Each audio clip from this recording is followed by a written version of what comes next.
Dan termasuk teman-teman cara di poin kedua ini, cara untuk mempertahankan nikmat.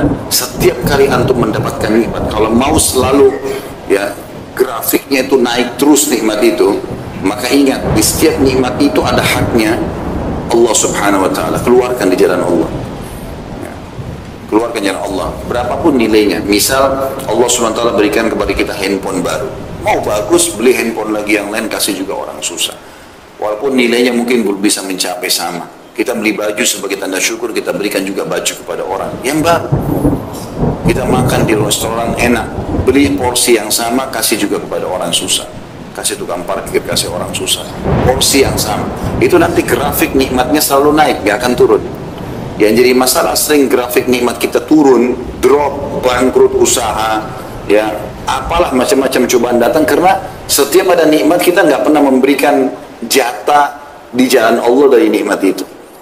Ada sebuah hadits Bukhari teman-teman, disebutkan oleh Nabi SAW, ada dua orang di zaman dulu sebelum kita, ya, dari kisah Bani Israel, dua-duanya orang saleh nih. Kebetulan kebunnya bersebelahan, kebun mereka bersebelahan. Maka Nabi SAW mengatakan, yang punya kebun yang pertama itu melihat lagi musim kemarau nih, peceklik, panas. Orang-orang petani tahu dan pekebun tahu kalau butuh air banyak. Maka lewat di atas kebunnya dia awan, dan dari awan itu keluar suara, kata Nabi SAW. Ini hadis Bukhari. Suara itu terdengar oleh pemilik kebun yang pertama. Dia mengatakan, atau suara itu mengatakan, awan ini bawalah ke kebunnya si fulan, tetangganya dia, dan turunkan air buat kebunnya. Lalu awan itu jalan, dilihat sama dia, jalan, terus turun hujan di sebelah. Dia punya kebun di sebelahnya, gak kena hujan.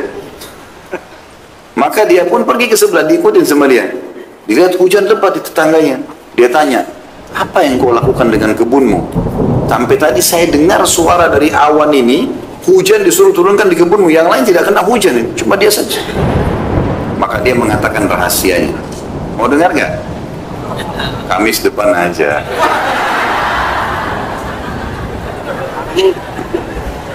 Saya mau sampaikan sekarang tapi diamalkan. Janji. Allah jadi saksi. Karena ilmu kalau cuma didengar percuma kalau tidak diamalkan. Maka dia mengatakan, hasil kebunku aku bagi 3. Bukan modalnya ya, hasilnya saja. Hasil panen kebunku aku bagi 3. Sepertiganya, yang paling pertama disebutkan, aku sedekahkan. Jadi kalau teman-teman terima gaji 2 juta, siap nggak sepertiganya kasih dulu orang miskin? Terlalu besar Ustaz. 10% aja susah. Dipotong saja untuk sedekah 2,5% susah gitu. Apalagi mau sepertiga. Sepertiganya paling pertama saya sedekahkan dulu, langsung di jalan Allah. Sepertiganya saya kembalikan ke modal usaha saya, sepertiganya saya pakai untuk biaya keluarga saya. Karena dia bagi 3 begitu, dia tahu semua nikmat ada hak Allah situ, berapapun yang dia bisa keluarkan, maka Allah SWT berikan hujan di waktu musim peceklik. Dan ini grafiknya teman-teman, ini rahasia yang grafiknya naik. Yang saya heran ini, kita udah tahu teori syar'i, sedekah itu resep kekayaan. Kenapa masih belum diamalkan? Kadang-kadang kita heran dengan orang tidak mau bersedekah dan masih negosiasi sama syaitan. Tidak boleh negosiasi sama syaitan. Ada orang miskin minta, kayaknya itu anak pinjaman. Dia masih kuat tuh, ya? Dia masih kuat, pura-pura kali. Ya? Apalah, kira-kira apa lagi bisikannya coba? Yang biasa digoda syaitan mana? Yang lucu kita iyakan, oh iya kayaknya. Padahal syaitan targetnya supaya waktu itu tidak dicatat amal sedekahnya. A'udzubillahi minasyaitonirrajim. Kalau kita sudah buka dompet mau keluarin duit nih, ada 5.000, ada 50.000, ada 100.000. Syaitan bilang 5.000 aja. Jangan, tidak boleh negosiasi. Ambil 100.000 kasih. Mulai sekarang belajar teman-teman. Yang belum pernah sedekah dengan jumlah tertentu yang dia masih mampu, coba sedekah dengan jumlah itu. Misal, antum selama ini 2.000 terus, ya. Ternyata pendapatnya bisa, antum bisa keluarin 20.000. Coba sekarang dengan 20.000.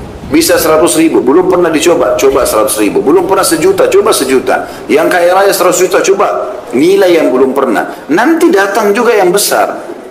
Makin besar kita berikan, ya. Kalau makin besar keran kita buka di jalan Allah, Allah akan berikan limpahan rahmatnya yang luas. Ini resep sederhana ini. Sa'ad bin Ubadah radhiyallahu anhu, sahabat Nabi, itu melimpah hasil panen kebunnya, teman-teman, sepanjang tahun tidak pernah berhenti kurmanya, sampai kaya raya melimpah-limpah. Dan kata kuncinya satu, tiap hari dia panggil anaknya yang paling tua, namanya Qais. Terkenal dia sama anaknya ini orang yang karam, mulia sekali. Dia bilang sama anaknya, nak, bantu ayah habisin uang ini sedekah. Bantu ayah habisin uang ini sedekah. Silakan kau kasih siapa saja, yang penting jalan Allah. Tiap hari ayah sama anak ini ambil dari hasil penjualan kurma, bagi-bagi, buka pintunya. Setiap hari ada orang naik di atas rumahnya teriak, wahai penduduk Madinah, siapa yang mau butuh, kalau kita kayak sembako sekarang, siapa yang butuh kebutuhan pokoknya silakan ambil. Minyak saminnya, gandumnya, kurma, ambil silakan, berapa saja, nggak dibatasi. Jadi tiap hari itu rumahnya terbuka, antri orang ambil semua makanan tiap hari, nggak pernah habis. Bahkan ini mendatangkan berkah ke kebun, dia tidak pernah putus buahnya sepanjang tahun. Pohon-pohon kurma setahun sekali panen, tapi ini subhanallah sepanjang tahun berbuah terus dan melimpah terus. Orang kadang-kadang tidak berpikir efek itunya. Orang berpikir seperti kapitalis, saya ngeluarin kurang 1 juta, saya keluarin 250.000, berarti uang saya sisa 750. Itu hitungan kapitalis itu. Hitungan Islam tidak begitu. Itu kita keluarin 250.000, ya, misalnya dari 1 juta masih ada 750.000. Sebenarnya ini 250.000 ini sudah berlipat ganda, minimal 10 kali lipat. Itu sudah 2,5 juta. Karena Allah janjikan setiap amal saleh dipergandakan menjadi 10 kali lipat. Dalam Al-Quran Allah bilang itu. A'udzubillahi minasyaitonir rajim, innal hasanati yudhibna sayyi'at. Sesungguhnya amal baik itu man ja'a bil hasanati falahu asyru amsalihha. Itu ayatnya. Siapa yang berbuat satu kebaikan, Allah akan balas 10 kali lipat. Sampai pernah satu kali datang keuntungan 80.000 dirham. Mahal, banyak sekali uang ini. Ya, miliaran kalau kita uang Indonesia. Yang sekarang uang kita. Di zaman datang, lalu Sa'ad bilang sama anaknya, kita apain duit ini? Apa ini maksudnya kita habisin? Bagaimana caranya ini? Supaya cepat habis, jangan minap. Hari ini harus habis. Kata anaknya, ayah, kita buka aja pintu utang. Baik, teriak di atas rumah, siapa penduduk Madinah yang butuh utang datang saja. Datanglah orang, ambil 5.000, ambil 3.000. Lalu mereka sepakat. Jatuh tempo kapan? Akhir bulan. Baik, dibiarin dulu dalam akhir bulan dalam bentuk utang. Lalu anak sama ayah sepakat. Begitu mereka datang akhir bulan, katakan sudah tidak ada utang kalian. Jadi begitu datang, kami mau bayar. Udah, sudah lunas, kami tidak terima uang kami lagi. Ada nggak yang begitu? Kok ketawa lagi? Berarti banyak sekali cambuknya hari ini. Ini 10.000 aja ditagih. Kok punya utang? 10.000 sudah matanya belalak, marah-marah. Luar biasa. Maka begitu polanya, luar biasa gitu. Setelah 1 kali, Qais ini, dia lihat gudangnya ayahnya lagi penuh. Ayah lagi nggak ada, diambil sama dia. Naik, diunta, banyak, keliling Madinah. Siapa yang butuh ambil saja, siapa yang butuh ambil saja, iklan begitu. Abu Bakar sama Umar lewat. Ini Qais ini kalau kita biarkan habis harta ayahnya nih. Ini kata Abu Bakar sama Umar ini, mertua Nabi yang siapa tidak kenal namanya gitu loh. Ahli surga, di jalan surga, bilang begitu. Rupanya sampai berita itu kepada Sa'ad, ayahnya. Lalu Sa'ad datang di depannya Abu Bakar sama Umar dan banyak orang. Dia mengatakan, wahai penduduk Madinah, siapa yang mau menolong saya melawan Abu Bakar sama Umar? Karena dia telah mengajar anak saya untuk pelit. Padahal Abu Bakar sama Umar dia aja baik. Ini tadi ayahnya belum ada, diambil semua isi gudang, taruh di kuda, di unta, terus dibagi-bagiin. Siapa yang mau ambil, pokoknya ambil. Maka Abu Bakar sama Umar bilang, ini anak habisin hartanya orang tuanya nih kalau begini. Orang tuanya masih nggak ada keluar. Gitu kan? Maka ayahnya malah marah kepada Abu Bakar sama Umar. Wahai penduduk Madinah, siapa yang mau tolong saya lawan Abu Bakar sama Umar nih? Ngajarin anak saya pelit. Ada nggak orang tua begitu sekarang? Anaknya bawa kertas infak sekolah. Ibu, ayah infak sekolah. Nanti aja nak. Infak 5.000, 10.000, nggak mau. Bakhil. Bagaimana mau kaya ini?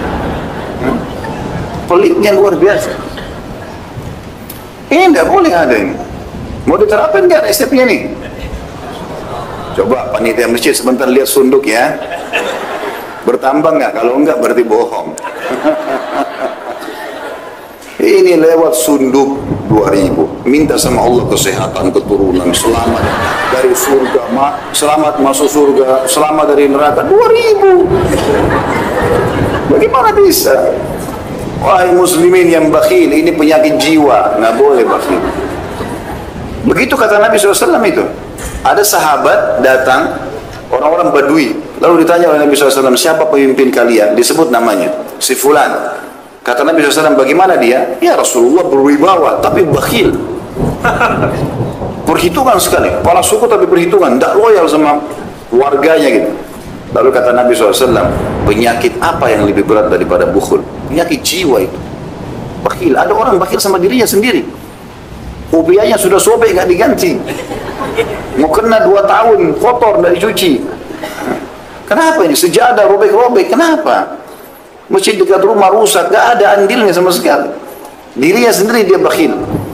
Ada orang begitu, pergi umrah mampu, cari travel yang paling murah, biar jauh dari Masjid Haram. Kenapa?